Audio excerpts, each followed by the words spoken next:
Good morning students, how are you all? Fine, good.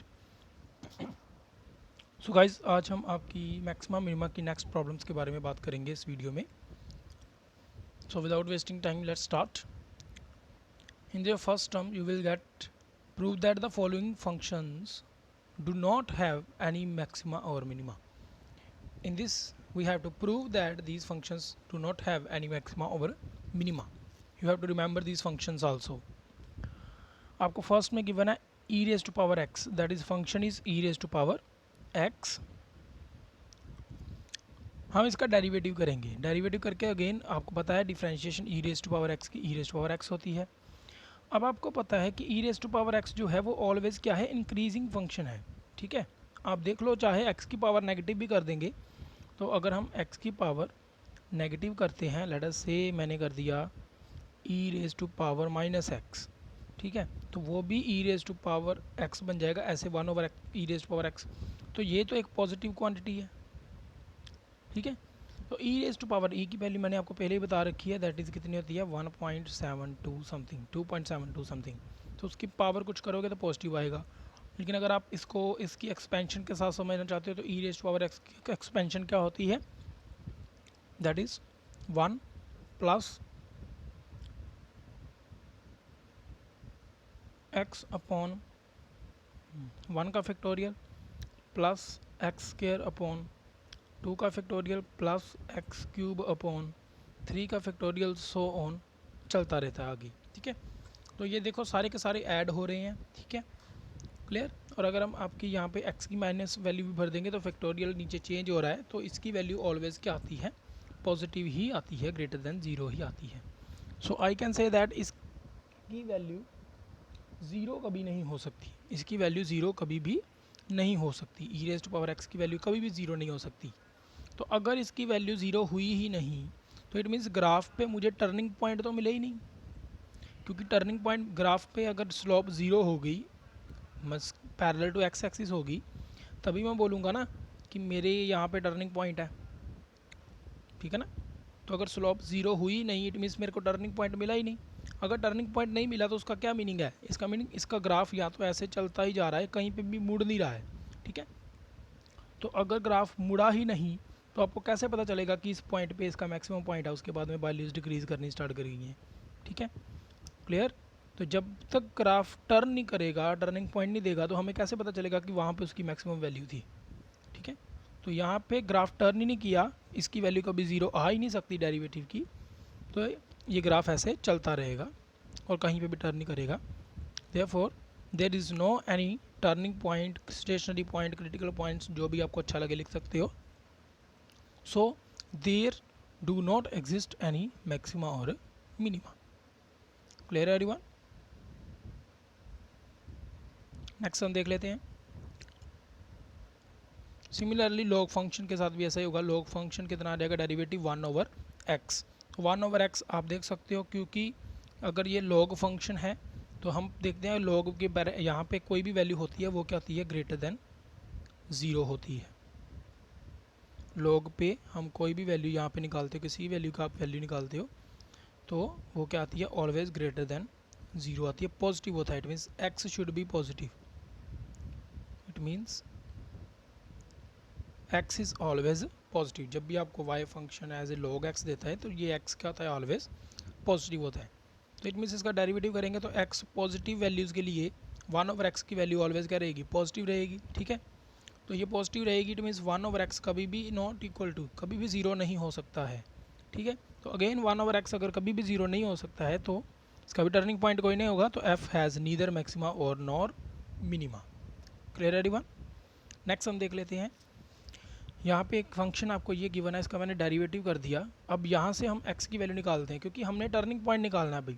Maxima minima निकालने के लिए आपको टर्निंग पॉइंट चाहिए.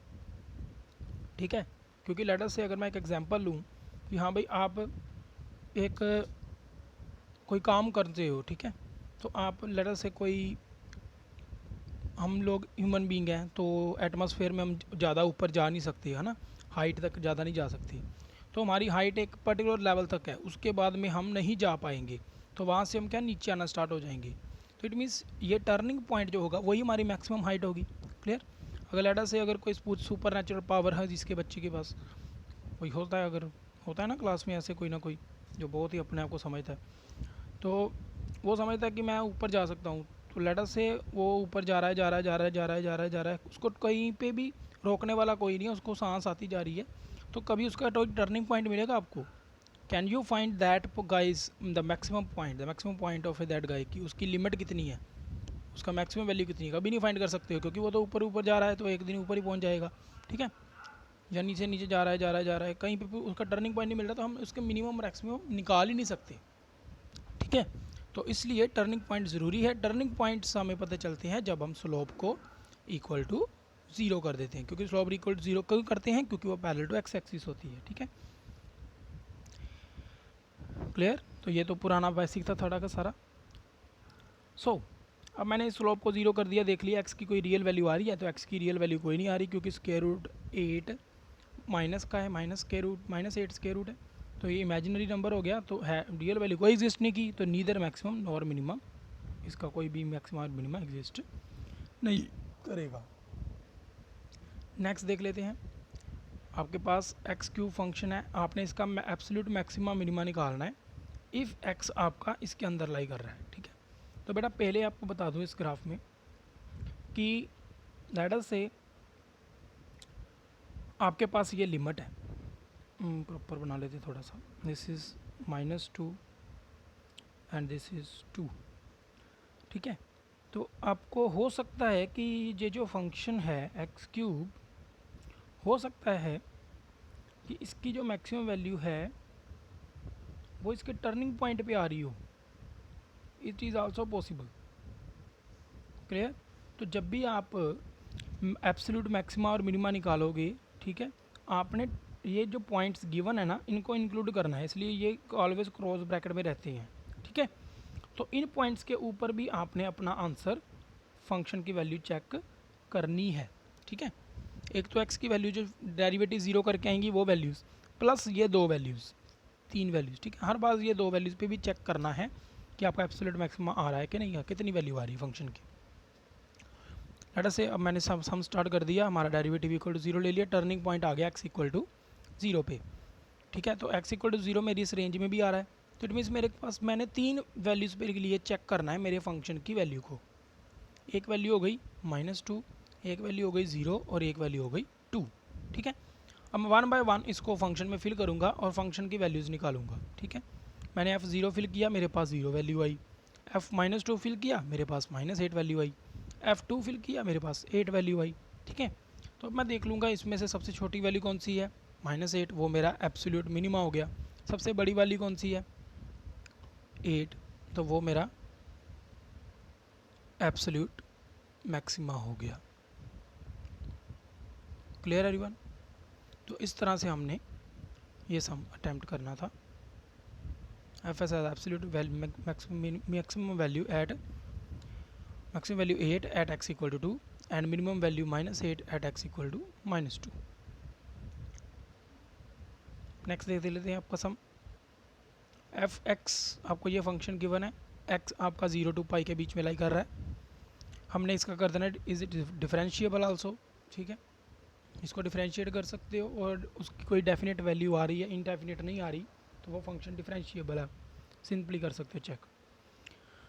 तो हमने डेरिवेटिव कर दिया, डेरिवेटिव से हमें ये मिला, इसको मैंने चेंज कर दिया इक्वल टू 0 करके, तो यहाँ से साइन इधर चला जाएगा, tan की वैल्यू 1 आ जाएगी, ठीक है। हमने ये ऐसे कर दिया है, sine x is equal to cos x, दोनों तरफ कोस के साथ डिवाइड कर दिया, तो tan इज इक्वल टू 1 बन जाएगा, ठीक है। तो यहाँ से tan इक्वल टू 1 आ गया। अब x की वैल्यू 1 कब होती है भाई, इस रेंज में, इस रेंज में इसकी वैल्यू 1 कब होती है, π/4 पे, ठीक है। तो π/4 पे मैंने इसकी वैल्यूज़ चेक कर लेनी है, ठीक है। और मैंने आपको पहले ही कहा था कि मैंने एंड पॉइंट्स भी काउंट करने हैं, तो एक्स की किस किस के ऊपर चेक करना पड़ेगा, 0 के ऊपर, π/4 के ऊपर और पाई के ऊपर, ठीक है। तो मैंने तीनों पॉइंट्स के ऊपर इसको चेक कर लिया, वैल्यूज़ को 0 फिल कर दिया, 1 आ गया, π/4 फिल किया, √2 आया, और पाई फिल किया तो -1 आया। सबसे छोटी वैल्यू आ रही है -1, सबसे बड़ी वैल्यू आ रही है √2।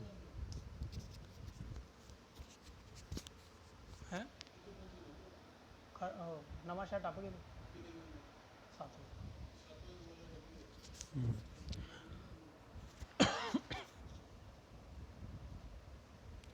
ठीक है गाइस, तो नेक्स्ट देख लेते हैं हम। अब आपको ये सम आ गया, ये ऐसा सम हमने पीछे पहले भी किया था लेकिन विदाउट डेरिवेटिव किया था। ठीक है, अब आपको डेरिवेटिव के साथ करके दिखाएंगे। आप कैसे भी कर सकते हो जैसे आपको कन्वीनियंट लगता है। ठीक है, तो इसको मैंने क्या कर दिया, डेरिवेटिव किया तो ये 2 पावर आगे आ जाएगी, x-1 का डेरिवेटिव 1 मल्टीप्लाई हो जाएगा तो मेरे पास ये मिलेगा। इसको इक्वल टू 0 कर देना है, x की वैल्यू आ जाएगी 1। तो x की 3 वैल्यूज़ चेक करेंगे, एक तो 1 हो गई, एक ये 2 वैल्यूज़ हो गई। ठीक है, तो -3 1 ऑलरेडी थी तो -3 और 1 सिर्फ 2 वैल्यूज़ निकली। -3 पे चेक किया 19 आया, 1 पे चेक किया तो 3 आया। Minimum value, absolute minimum value कितनी हो गई 3, एब्सोल्यूट मैक्सिमम वैल्यू कितनी हो गई 19। क्लियर है एवरीवन? इजी सम है, ज़्यादा टफ नहीं है। अगेन एब्सोल्यूट मैक्सिमम और मिनिमम निकालना है आपने डेरिवेटिव कर दिया, इसको थोड़ा सा सॉल्व कर लेना, कॉस कॉमन निकाल रहे हैं तो ये आ गया। ठीक है, this is very important sum, very very very important sum, CBSE में आया काफ़ी बार। तो आपने इक्वल टू 0 कर दिया। अब देखो इधर या तो ये वैल्यू 0 हो सकती है या तो ये वैल्यू 0 हो सकती है, तो 1 बाय 1 इनको 0 कर देंगे। कोज x 0 कब होगा, π/2 पे x की वैल्यू π/2 आ जाएगी। और इसको 0 करोगे तो आपको साइन x की वैल्यू 1/2 मिलेगी। और साइन की वैल्यू 1/2 कब कब होती है भाई, π/6 पे और 5π/6 पे। अब हमने ये 2 वैल्यूज़ क्यों ली हैं, आप देख सकते हो हमारा इंटरवल गिवन है 0 से लेके पाई तक। तो 0 से लेके पाई तक π/साइन की पॉजिटिव की 1/2 वैल्यू कब आती है, π/6 पे भी आती है और 5π/6 पे भी आती है। और आप देख सकते हो 5π/6 आपके पाई के अंदर लाई कर रहा है क्योंकि 5 छोटा है, देख लो इसकी वैल्यू पाई से छोटी है। तो अब आपके पास x की कौन कौन सी वैल्यू आ गई, अब हमारे पास x की वैल्यू ये π/2 भी आएगी क्योंकि ये भी रेंज में आ रहा है, π/6 भी आ रहा है, ये भी रेंज में आ रहा है, ये भी रेंज में आ रही है। ठीक है, और 2 वैल्यूज़ ये 0 और पाई, तो सभी के ऊपर 5 वैल्यूज़ के ऊपर चेक करेंगे। एट बाउंड्रीज मैंने लिख दिया है, एट बाउंड्रीज आल्सो, तो 0 दिस सिक्वेंशियल ऑर्डर में लिख दिया है। तो 5 वैल्यूज़ के ऊपर चेक करेंगे। पहले मैंने 0 पे चेक किया, आंसर आया 1। π/6 पे चेक किया, आंसर आया 5/4। 5π/6 पे चेक किया, अगेन 5/4। 5/2 पे चेक किया 1, पाई पे चेक किया 1। तो क्या कौन सी वैल्यू सबसे बड़ी आ रही है, 5/4 बड़ा होता है 1 से, तो मैक्सिमम वैल्यू 5/4 हो गई और मिनिमम वैल्यू कितनी हो गई 1। हैंस द सम।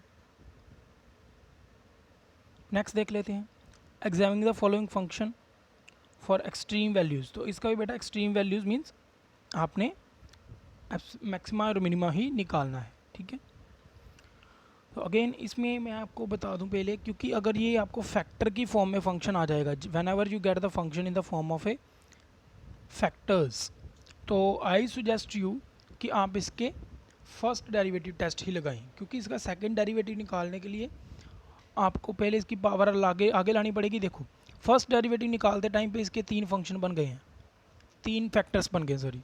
ठीक है, तो अब इसका डेरिवेटिव सेकंड निकालने जाओगे तो ये सम और लेंथी हो जाएगा। तो बेटर है कि हम इधर से ही 3 वैल्यूज़ निकाल लें एक्स की और आपका फर्स्ट डेरिवेटिव टेस्ट लगा दें, जिसमें slightly greater than slightly less than हर वैल्यू पे चेक करेंगे। ठीक है, तो आपने 3 के ऊपर चेक किया, 3 से छोटी छोटी वैल्यू चेक कर लो, दोनों साइन पॉजिटिव आ रहे हैं, इट मीन्स साइन चेंज नहीं हुआ, तो नीदर मैक्सिमम। 3 पे तो ना मैक्सिमम आया ना मिनिमम आया। ठीक है, देन अब चेक करेंगे -1 के ऊपर, तो पॉजिटिव से नेगेटिव जा रहा है, तो बेटा ये ग्राफ बड़ा ही ध्यान से रखना, बहुत हेल्प करता है। पॉजिटिव से नेगेटिव की तरफ कम होता है, तो ये कौन सा बन रहा है, मैक्सिमा बन रहा है ना, ऊपर वाली कर्व बन रही है। ठीक है, तो इट्स पॉइंट पे ये मैक्सिमा होगा, देख लो मैक्सिमा एट x-1 और मैक्सिमम वैल्यू कितनी आई है इसकी 0। वो फंक्शन पे फिल कर देना वैल्यू x की। ठीक है, x की वैल्यू फंक्शन में ही हम फिल करेंगे तभी हमारे वैल्यू आएगी मैक्सिमम। ठीक है, डेरिवेटिव में मत फिल कर देना गलती से। कुछ बच्चे क्या करते हैं, x की वैल्यू निकाल के उसके डेरिवेटिव में फिल कर देते हैं, डेरिवेटिव में नहीं फिल करनी। Whenever you want to find the maxima और मिनिमा, अपने उसकी वैल्यू फंक्शन में फिल करनी है। ठीक है, पॉइंट नोट कर लीजिए। 13/11 पे चेक करोगे तो अगेन आपको नेगेटिव से पॉजिटिव, इट मीन्स नेगेटिव से पॉजिटिव की तरफ जा रहा है। ये ग्राफ बहुत हेल्प करते हैं जो मैं बना रहा हूँ लाइंस। तो कर्व कैसी बन रही है, ट्रफ बन रहा है, क्रस्ट बन रहा है सॉरी। तो इट मीन्स ये मिनिमा होगा इस पॉइंट पे। तो मिनिमा हुआ एट एक्स इक्वल टू 13.11 पे, और इसकी वैल्यू देख लो, फिर से मैंने फंक्शन में ही फिल की है इसकी वैल्यू, तो इसको ज़्यादा सॉल्व करने की जरूरत नहीं है, माइनस का आंसर आ रहा है। ठीक है, नेक्स्ट हम देख लेते हैं। This is the last sum of your video. Find the local maxima और minima if any following function using the first derivative test उसने कहा है। ठीक है, फर्स्ट डेरिवेटिव टेस्ट अगर स्पेसिफिकली उसने बोल दिया है then you have to apply the first derivative test. तो यहाँ पे मैंने इसका फर्स्ट डेरिवेटिव कर दिया इक्वल टू 0 की, एक्स की वैल्यू आई 0, तो एक्स की वैल्यू 0 आई, 0 से थोड़ी छोटी वैल्यूज़ इस फंक्शन में फिल करोगे। ठीक है, डेरिवेटिव में सॉरी फिल करके देखेंगे। तो डेरिवेटिव में फिल किया माइनस से छोटी वैल्यू, तो इसका आंसर ऑलवेज नेगेटिव आएगा, तो less than 2। Greater than 0 fill करोगे तो ऑलवेज पॉजिटिव आएगा, नेगेटिव से पॉजिटिव इस पॉइंट पे क्या हो गया, ये मिनिमम हो गया। ठीक है, this is minima at x equal to 0, और इसकी वैल्यू 0 फिल करेंगे फंक्शन में तो वैल्यू भी 0 आ रही है। ठीक है, नेक्स्ट हम देख लेते हैं। आपने sine x plus cos x किया 0 टू पाई बाई 2, ये इसकी रेंज गिवन है, आपको डेरिवेटिव कर दिया, अगेन ये पीछे वाला सम बन गया आपका। ठीक है, तो 0 टू पाई बाई 2 में एक्स की पाई बाई 4 वैल्यू लाई कर रही है, तो एक्स की कौन कौन सी वैल्यूज़ पे चेक करेंगे, एक्स की pi by 4 first derivative test का है, तो फर्स्ट डेरिवेटिव टेस्ट के लिए हम सिर्फ यही वैल्यू सेलेक्ट करते हैं। ठीक है, तो स्लाइटली लेस देन करेंगे, पाई बाई 4 से थोड़ी छोटी वैल्यू लेंगे, तो पाई बाई 4 से थोड़ी छोटी वैल्यू लोगे तो कोज ऑलवेज बड़ा रहेगा। ठीक है, ये आप करके देख लेना, ग्राफ में भी देख सकते हो। 0 से पाई बाई 4 कोज 0 कितना होता है, 1 होता है, कोज 0 पे वैल्यू 1 होती है, कोज की वैल्यू 30 पे कितनी होती है, √3/2, और 40 पे कितनी होती है, 1/√2। सिमिलरली अगर साइन की चेक करेंगे तो यहाँ पे इसकी वैल्यू 0 होती है, इसकी 1/2, और इसकी ये देखो 45 से नीचे वाली पे कोज ऑलवेज बड़ा रह रहा है। ठीक है, तो इट मीन्स कॉस बड़ा रहेगा, और अगर 45 क्रॉस कर दोगे तो साइन बड़ा हो जाएगा, साइन बड़ा हो गया तो ये फंक्शन नेगेटिव का हो जाएगा, कोस बड़ा हो गया तो ये फंक्शन पॉजिटिव का हो जाएगा, तो आपको पता चल जाएगा पॉजिटिव नेगेटिव कहाँ से आए हैं। ठीक है, सो पॉजिटिव टू नेगेटिव जा रहा है, इट मीन्स मैक्सिमा आ रहा है इस पॉइंट पे, तो has maxima at this point, maximum value कितनी आएगी, √2। क्लियर। सो इस तरह से बेटा आप इस सम्स को और इनके रिलेटेड प्रॉब्लम्स को सॉल्व कर सकते हो। In my next video I will discuss that second derivative test and their related problems. You can ask me any questions in the comment box or to my personal number after this video. Till then, have a nice day. Practice these sums, practice more and more. Take care everyone.